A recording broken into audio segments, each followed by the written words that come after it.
மணக்க ருசிக்க அம்மா சமையல் மசாலா ஐட்டம்ஸ் ஊறுகாய் ஐட்டம்ஸ் நம்மக்கிட்ட கிடைக்குது. நீங்கள் கீழே வந்து நம்பர் கொடுக்குறேன், நம்பரில் காண்டாக்ட் பண்ணுங்கள்.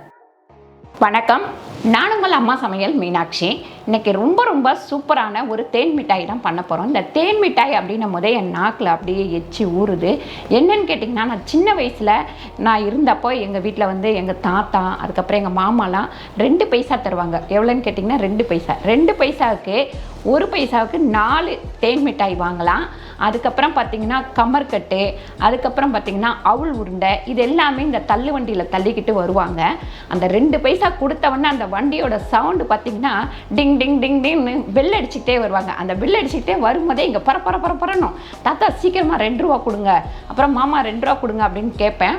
அப்படி கொடுத்துட்டு உடனே அந்த கடைக்கிட்ட தான் போய் நிற்பேன். கடைக்கிட்ட நின்று வாங்கி அந்த தேன் மிட்டாய் எடுத்து சாப்பிடும்போது அவ்வளோ ஒரு டேஸ்ட்டாக இருக்கும்.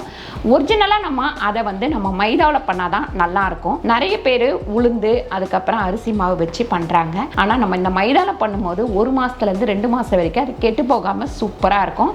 ஊற அது இன்னும் கொஞ்சம் டேஸ்ட்டாகவே இருக்கும். இன்றைக்கி நம்ம ஒரிஜினலான தேன் மிட்டாய் தான் பண்ண போகிறோம். வாங்க போய் பார்க்கலாம். உப்பு ஒரு 1/4 டீஸ்பூன் சேர்த்துக்கலாம். பேக்கிங் சோடா ஒரு 2 சிட்டிகை, பேக்கிங் பவுடர் ஒரு 2 சிட்டிகை, சர்க்கரை பார்த்திங்கன்னா ஒரு 1/4 டீஸ்பூன், இந்த கலர் பவுடர் வந்து ஒரு சிட்டிகை அளவு. இது எல்லாத்தையும் சேர்த்துட்டு நல்லா நம்ம இந்த மாதிரி மிக்ஸ் பண்ணிடலாம். மைதா பார்த்திங்கன்னா நான் வந்து 250 கிராம் எடுத்திருக்கேன். நம்ம இந்த கலர் வந்து இது இப்படி போட்டு கலரும் போது நமக்கு கலர் வந்து எவ்வளோ வந்திருக்குன்னு தெரியாது. தண்ணி விட்டு பிணையும் போது தான் இந்த கலர் வந்து எவ்வளோ வந்திருக்கு அப்படின்னு தெரியும். இப்போ இதில் வந்து ஈஸ்டர் ஒரு 1/4 டீஸ்பூன் போட்டு நல்லா பால் ஊற்றி ஊற வச்சுருக்கேன். இதையும் இதில் ஊற்றிக்கலாம். பால் ஊற்றினோடனே அந்த கலர் வருது பாருங்கள். இப்போ நம்ம 1 கப் அளவுக்கு தண்ணி எடுத்துக்கலாம். 1 கப்பு தண்ணி ஊற்றி நம்ம பிணைஞ்ச உடனே இந்த மாதிரி வந்திருக்கு. இப்போ தேவைப்பட்டால் நம்ம கொஞ்சம் தண்ணி இப்படி தொளிச்சு பிணைஞ்சிக்கலாம். நம்ம இந்த தேன் மிட்டாய்க்கு கண்டிப்பாக வந்து இந்த கலர் போட்டு தான் ஆகணும். போட்டால் தான் நமக்கு வந்து அந்த தேன் மிட்டாய் கலர் கரெக்டாக வரும். பாருங்கள், இந்த மாதிரி கையில் ஒட்டாத அளவுக்கு நல்லா பிணைஞ்சதுக்கப்புறம் லைட்டாக கொஞ்சம் எண்ணெய் எடுத்துட்டு நமக்கு சப்பாத்தி மாவை விட கொஞ்சம் இலகா இருக்கணும் மாவு. இதை வந்து இப்படியே மூடி வச்சுருவோம். ஒரு 10 நிமிஷம் மூடி வச்சுட்டு அதுக்கப்புறமா நம்ம உருட்டிக்கலாம். தண்ணி பார்த்திங்கன்னா ஒரு 2.5 டம்ளர் தண்ணி வச்சுருக்கேன். தண்ணி நல்லா காயட்டும். இப்போ நம்ம பாகுக்கு தண்ணி வந்து நல்லா கொதிக்க விட்டுருக்கேன். நான் 250 கிராம் சர்க்கரை எடுத்து வச்சுருக்கேன். அதை அப்படியே இதில் சேர்த்துருவோம். நல்லா இந்த மாதிரி ஒரு 5 நிமிஷம் கொதிக்கட்டும். நல்லா ஹையில் வச்சே நீங்கள் நல்லா கொதிக்க விடலாம். அதுக்கப்புறம் இதுலேயே நம்ம வந்து கொஞ்சம் கலர் போடணும்.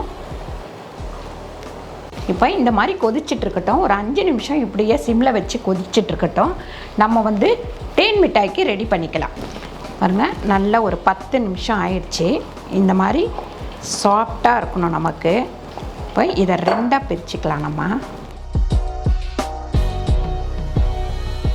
பாருங்க, இந்த மாதிரி எடுத்துகிட்டு இதை இப்போ நம்ம திரட்டிக்கலாம். கொஞ்சம் இதில் மைதா போட்டுக்கலாம்.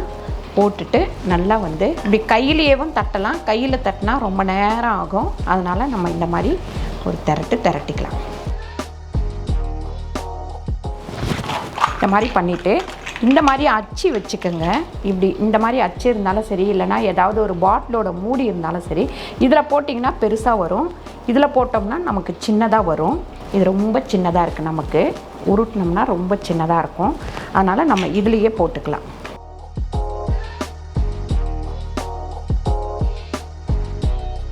பாருங்கள், இதை எடுத்து நல்லா இந்த மாதிரி உருட்டிக்கோங்க. ஒரே மாதிரி வர்றதுக்காக தான் நம்ம இந்த மாதிரி வெட்டி உருட்டிக்கிறோம். இப்போ இதை உருட்டி போட்டு ஒரு 5 நிமிஷம் இல்லைனா ஒரு 10 நிமிஷம் அப்படியே காய விடணும். அப்படி இல்லைன்னா நீங்கள் வந்து எண்ணெயில் போடும்போது இது வெடிக்கும். அதனால் கொஞ்சம் நேரம் காய விடணும்.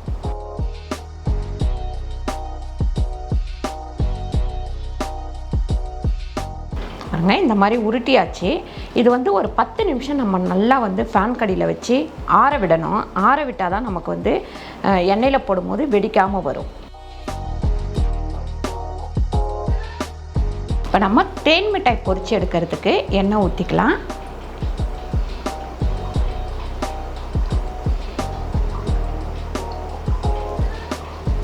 பாருங்கள், எண்ணெய் ரொம்ப காயக்கூடாது, மீடியமாக காஞ்சா போதும். நம்ம வந்து நிறையவும் போடக்கூடாது.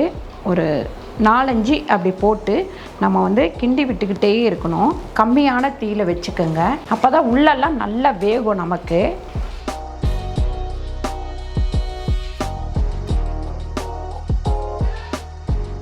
நல்லா இந்த மாதிரி வெந்ததுக்கப்புறம் நம்ம வந்து இந்த ஜீராக்குள்ளே போட்டுக்கலாம்.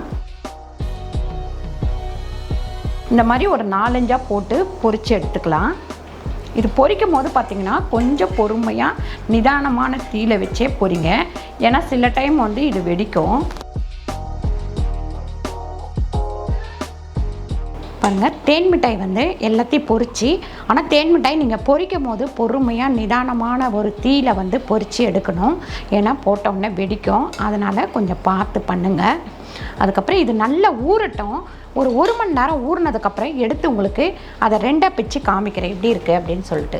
தேன் மிட்டாய் வந்து நல்லா ஊறிச்சு. நான் வந்து ரெட் கலர் இல்லாத தொட்டு ஆரஞ்சு கலர் போட்டுட்டேன். ஆரஞ்சு கலரில் இருக்குது பாருங்கள்.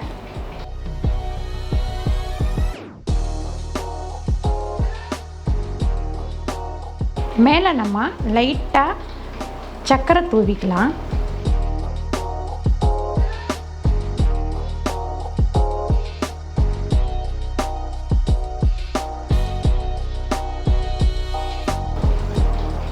பாருங்கள், நல்லா ஊறி ஜூஸ் எப்படி வருதுன்னு பாருங்கள். இன்னும் இது நல்லா ஊறிச்சுன்னா இன்னும் கொஞ்சம் டேஸ்ட்டாக இருக்கும். சூப்பரான தேன் மிட்டாய் ரெடி ஆயிடுச்சு. இது இன்னும் கொஞ்சம் நல்லா ஊறிச்சுன்னு வச்சுக்கோங்க. உள்ளே அப்படியே தேன் வடிகிற மாதிரியே இருக்கும். நம்ம அப்படி அமுக்கணும்னா இது இன்னும் நான் 2 மணி நேரம் ஊற வச்சு அப்புறம் தான் பசங்களுக்கெல்லாம் கொடுக்க போகிறேன்.